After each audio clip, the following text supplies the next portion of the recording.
मो ना सार्थक कुमार परिडा घटना जो रास्तार कौन बंद बंद कर ग्रामवासी ये जो बर्तमान रास्ता काम चलती 200 मीटर गला आम घर यहाँ आम प्रत्येक दिन यातायात रास्ता ये आम गोटे पूर्व वर्ष ये बंध हम बोली माटी पड़ुची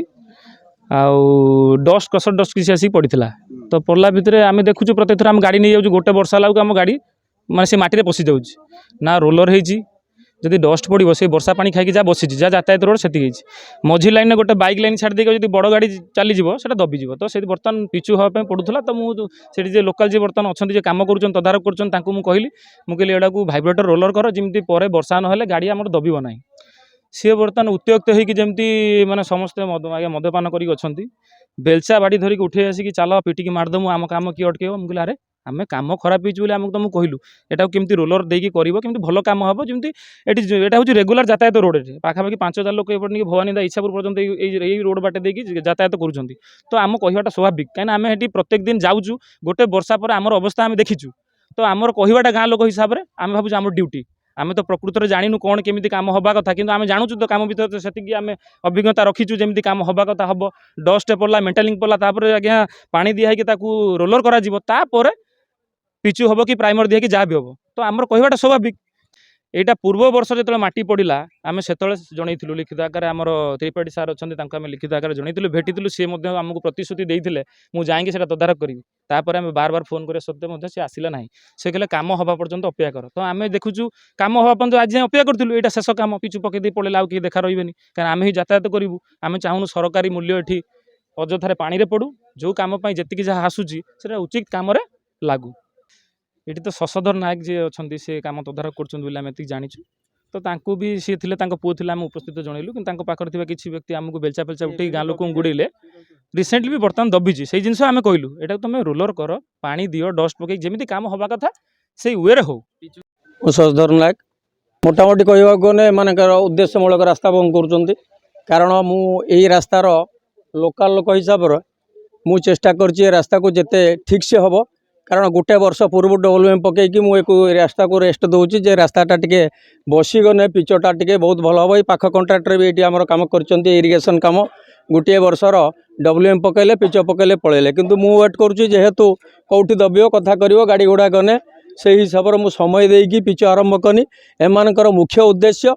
या पूर्वर सी गोटे 20,000 टंका 50,000 डिमांड कर 20,000 चांदा जोर जबरदस्ती नेले बारंबार से कंप्लेन चांदा आजिकल युवपीढ़ी मैंने कौन पर चांदा मागुंट आपण मैंने भल भाव मीडिया बंधु मैंने भल भाव जानी मुझे बेसी खुली कहर आवश्यक ना तेणुक ये अल्प दिन तले आमर रामनवमी शोभा यात्रा गला से बाबदर नेले मकर मेला गला से बाबदर नेले बारंबार बारंबार गोटे कथा चांदा जिते चांदा जिते आम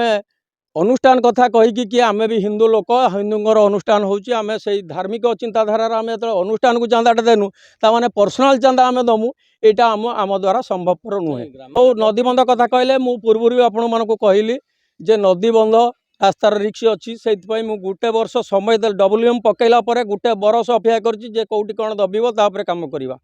तो मु भी लोकाल के हिसाब से रास्ता केमती खराब न हो कारण राति पाइना आमर भेटाभेटी हम आपण तो जो मैंने आपण मानक ये डकई कि जो मैंने विरोधर स्वर उत्तोलन कर बैट नहीं आपण मैंने पब्लिक पाख घर क्या कतु जब बैट ने आप भी जानीपारे प्रकृत में कम कौन हो कि ठीक है कि भूल है आम मोर बड़ कथा कहवा ठीक नुहे जे आम ठीक कम करूँ आपण भी सेपट रास्तार गोटे कम हो जस्ट एका गोटे पैसार सेपट रास्तार कम हो सेपट साइड लोक को भी आप जा पचारिक बुझीपारती जे आम कामटा सेपटर कौन खराब करुँ कि भल करुँ आएपटर जी भी कम हो आसला आम भी मोर भी एबे भी कहवा कथा जदि काम कौटी खराब हो कहले आम ताको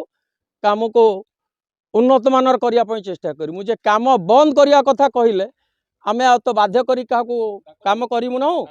ମୁଁ ଗୋଟିଏ କଥା କହୁଛି, ମୁଁ ଏ ଲୋକାଲ ଲୋକ, କାମ ଖରାପ ନ ହେବା ପାଇଁ ମୋର ସବୁବେଳେ ଉଦ୍ଦେଶ୍ୟ। ଏବେ ବି ଲକ୍ଷ୍ୟ ମୋର ଅଛି, ଯଦି ଗାଁ ଲୋକଙ୍କର ସହଯୋଗ ମିଳିବ, ଯଦି ସେ କହିବେ ହଁ ଆଉ ଟିକେ ଉନ୍ନତମାନର କାମ ହେଉ, ସେ କାମ କରିବା ପାଇଁ ମୁଁ ପ୍ରସ୍ତୁତ ଅଛି। ଯଦି ସେମାନେ ବିରୋଧ କରିବେ ବାଧ୍ୟବାଧକତା ଆମେ କାମ ଛାଡ଼ିକି ଯିବା। ଆଉ ଉପାୟ କ'ଣ ଅଛି? ମୋ ନାଁ ଚିନ୍ମୟ ସ୍ୱାଇଁ। ଆଜ୍ଞା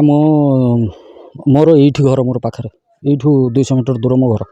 ଏଇଠି ରାସ୍ତା କାମଟା ବହୁତ ଦିନର ସମସ୍ୟା ଗୋଟେ ଆମେ ଏଇଠି ସବୁ ଲୋକ ଭୋଗି ଆସୁଥିଲେ। ଏଇ ନଈବନ୍ଧ ରାସ୍ତା କାଦୁଅ ହେଇଯାଉଥିଲା।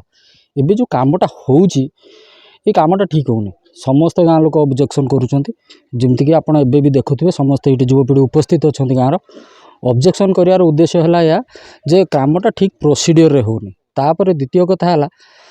ଯିଏ ବି କାମ କରୁଛନ୍ତି ଠିକାଦାର, ସେ ଆ ଭିତରେ ଆଜି ସକାଳୁ କ'ଣ ଆମର ଏଠିକାର ଲୋକାଲ ବାସିନ୍ଦାଙ୍କୁ ମାରିବେ, ପିଟିବେ, ଜବରଦସ୍ତି କରେଇକି କାମ କରେଇକି ନେବେ ବୋଲି ଧମକଉଛନ୍ତି। ତା ସହିତ ସେ ତାଙ୍କର କ'ଣ ବେଲଚା ଫେଲଚା ଉଠେଇକି ବି ଆକ୍ରମଣ ବି କରିଲେଣି। ଏଇଟା ଠିକ୍ କଥା ନୁହେଁ। ଏଥିପ୍ରତି ସରକାର ବି ଦୃଷ୍ଟି ଦିଅନ୍ତୁ, ଏଥିପ୍ରତି ଆମ ପ୍ରଶାସନ ବି ଦୃଷ୍ଟି ଦେଉ।